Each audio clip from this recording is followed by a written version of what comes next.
یہ کریں.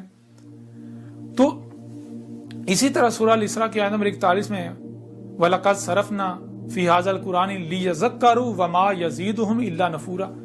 اس آیت میں یہ کہا جا رہا ہے کہ اور وہی تم اپنے گھوڑے دوڑا لو اپنی تحقیق کا تو وہی تمہارے سامنے آئے گا جو کہ حق ہے جو طے کر دیا گیا. وہ کیا ہے؟ ہم ہر پہلو سے پھیر کر سامنے لے آئے اس قرآن میں. کیوں؟ لیذکروا، یاد دلانے کے لیے. تو جیسے ایسے کوئی بھی واقعہ ہو رہا ہے، کوئی بھی حادثہ ہو رہا ہے، تو یہ قرآن یاد دلا رہا ہے یہ تھا وہ حادثہ، یہ تھا وہ واقعہ جس کے قرآن کے نزول کے وقت ہی تاریخ اتار دی گئی تھی، ذکر کر دیا گیا تھا. تو آگے کیا ہوتا ہے؟ وما یزیدہم، اور نہیں اضافہ ہو رہا، نہیں ان کو کچھ بھی، یعنی ہونا تو یہ چاہیے جو ہے وہ ہدایت ملتی ان کے لیے، یہ ہدایت حاصل کرتے، ان میں تقوی بڑھتا، جو ہے وہ ان کا ایمان بڑھتا. لیکن ان کا معاملہ کیا ہے؟ الا نفورا، مگر یہ اتنا ہی دور بھاگے جا رہے ہیں.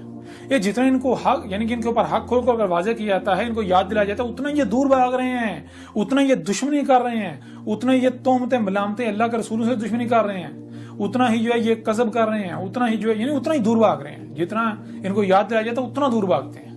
جیسے آج دیکھ لیں، آج جب اللہ نے اپنے رسول عیسیٰ کو بیس کر دیا، احمد عیسیٰ آ گیا جو کہ حق ہر لحاظ سے کھول کر واضح کر رہا ہے، تو کیا کیا جا رہا ہے؟ کیا دشمنی نہیں کری جا رہی؟ بتائیں ذرا کیا کیا جا رہا ہے؟ یوں آج حق آپ کے سامنے ہے. اب میں آپ سے سوال کرتا ہوں کہ اللہ نے کیا کہا؟ اللہ نے کہا کہ اس قرآن میں جو الاولین ہیں وہ کیا ہے؟ وہ تمہارا ذکر ہے، تمہاری تاریخ ان کی مسلوں سے. کیوں؟ فَجَعَلْنَهُمْ سَلَفًا وَمَثَلًا لِلْآخِرِينَ.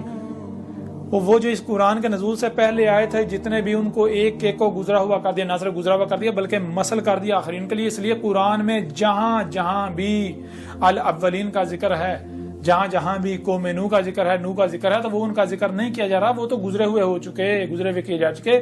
ان کی مسلوں سے آج تمہاری تاریخ ہے، آج تمہارا ذکر کیا جا رہا ہے.